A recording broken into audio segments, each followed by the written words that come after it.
শেখবিলা সদর দরজায় এসে গাড়িটা যখন থামলো তখন সন্ধ্যায় কালো ছায়া পুরো বাড়িটাকে ঘিরে রেখেছে। বাগানে অযত্নে বেড়ে ওঠা ঝোপঝাড়গুলো থেকে ঝিঝি পোকার শব্দ আসছে। অহিল গাড়ি থেকে নেমে এক মুহূর্তের জন্য অট্টালিকার দিকে তাকালো। তার চোখে এক বিরক্ত তৃপ্তি। সেই বাড়ি যেখান থেকে তাকে এক কাপড়ে বের করে দেওয়া হয়েছিল। অহিল ধীরে পায়ে মায়ার দরজার দিকে এগিয়ে এলো। মায়া তখনও গাড়ির সিটে পাথর হয়ে বসে আছে। অহিল দরজা খুলে মায়ার হাতটা ধরল। তার হাতের তালুটা বড্ড শীতল, কিন্তু ধারাটা লোহার মতো শক্ত। নামো ফ্লোরা। আহিলের গলায় স্বর একদম নিচু, কিন্তু তাতে এক ধরনের অমেক নির্দেশ মিলে আছে। মায়া কোনো মতে পা ফেলল। ড্রয়িং রুমে পা রাখতেই দেখা গেল চারপাশে বড্ড বেশি ঝকঝক করছে। নীরা সব সাজিয়ে রেখেছে। দামি ঝাল লন্ডনের আলোয় পুরো ঘরটা দিনের মতোই পরিষ্কার। নীরা উপর থেকে নেমে এলো, পরনে জলপাই রঙের স্টাইনের থ্রি পিস, ঠোঁটে এক তিলতে বাঁকা হাসি। অহিলকে দেখে সে বলল, এসো ভাইয়া, ডিনার রেডি। মেহমানও চলে আসবে এখনই। অহিল কোনো উত্তর দিল না। সে সোজা মায়াকে নিয়ে উপরের তলায়। মায়া পুরো ঘরের সামনে গিয়ে দাঁড়ালো। পকেট থেকে একটা চাবি বের করে দরজা খুলল সে। রুমটা একদম আগের মতোই আছে, শুধু ধুলো একটা পুরো আস্তরণ জমেছে সবখানে। অহিল মায়ার কানের কাছে মুখ নিয়ে ফিস ফিস করে বলল, ফ্রেশ হয়ে নাও, ঠিক আধ ঘন্টার মধ্যে আমি তোমাকে নিচে দেখতে চাই। আজ রাতে তোমার কোনো কথা বলার দরকার নেই, শুধু পাশে দাঁড়িয়ে দেখবে 12 বছরের হিসাব কিভাবে মেলাতে হবে। নিচের ড্রয়িং রুমে রনি আর সারা দাঁড়িয়ে আছে। সারা বড্ড অস্তিত্ববোধ করছে। সে রনির জামা হাতা টেনে ফিস ফিস করে বলল, রনি ভাই, সরি রনি, সত্যি কি ওই লোকটা এখন আসবে?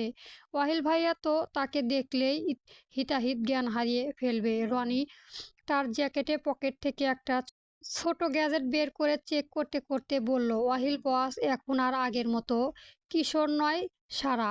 উনি এখন শিকার করার আগে টেপ ফেলতে জানে। রাফসান আসবে ঠিকই, কিন্তু সে জানে না এই বাড়িতে ঢোকার পর থাকলেও বের হওয়ার পথটা আজ বস নিজের হাতে বন্ধ করে রেখেছে। সারা ঢোক গিলে বলল, সবাই কেমন জানি হয়ে গেছে, আপনিও কেমন জানি বদলে গেছেন। রনি সারার দিকে তাকিয়ে একটু স্নান হাসলো। বাস্তবতা মানুষকে বদলে দেয় সারা। আজ এখানে শুধু বসের হুকুম পালন করার একটা যন্ত্র দাঁড়িয়ে আছে। তবে চিন্তা করবেন না, আপনার কোনো ক্ষতি হতে দেব না। রাত 9টা বেজে 15 মিনিট। কলিং বেলটা বেজে উঠল। নীরা খুব আগ্রহ নিয়ে দরজা খুলে দিল। ভেতরে ঢুকলো রাফসান। দামি ঘড়ি আর স্যুট পরে সে নিজেকে খুব অভিজাত দেখানোর চেষ্টা করছে, কিন্তু তার চোখে সেই নোনার লালসাটা এখনো বদলায়নি। রাফসান ভেতরে ঢুকে চারদিকে নজর বুলিয়ে বলল, বাহ, অহিল তো বেশ গুছিয়ে নিয়েছে। নীরা, তোমার ভাইয়া কই? নাকি আমাকে দেখে আবার পুলিশের ভয় পাচ্ছে? ঠিক তখনই সিঁড়ির গোড়ায় বুটের শব্দ শোনা গেল।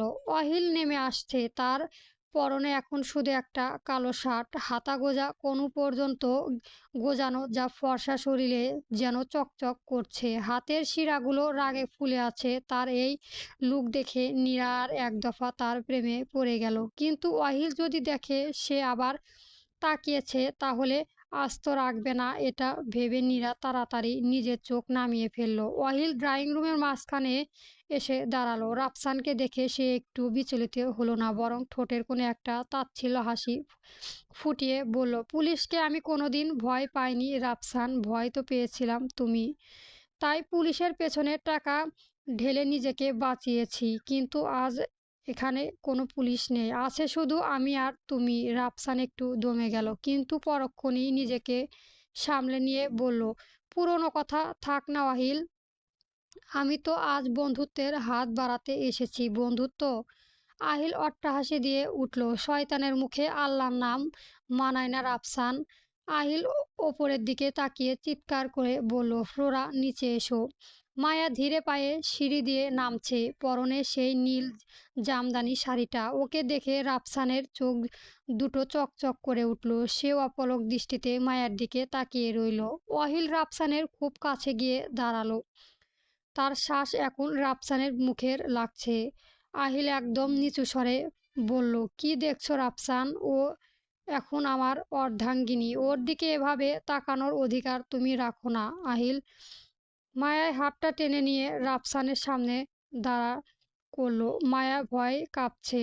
আহিল মায়ার কাঁধে হাত রেখে রাফসানের চোখ দিয়ে তাকিয়ে বলল, রাফসান, ডিনারের আগে তোমাকে একটা সারপ্রাইজ দেয়। তোমার সাথে যে নীরার হাত মিলিয়ে আমাকে ফাঁসানোর প্ল্যান করেছে, তার একটা ভয়েস রেকর্ড শুনবে।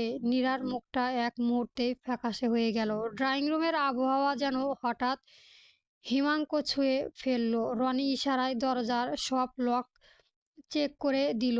শুরু হতে যাচ্ছে এক চূড়ান্ত ধ্বংসলীলা। পরবর্তী গল্প পেতে আমার চ্যানেলটা সাবস্ক্রাইব করবেন এবং কমেন্ট বক্সে জানাবেন গল্পটি কেমন হয়েছে। ধন্যবাদ। গল্প আড়ালে ঘেরা ভালোবাসা চলবে।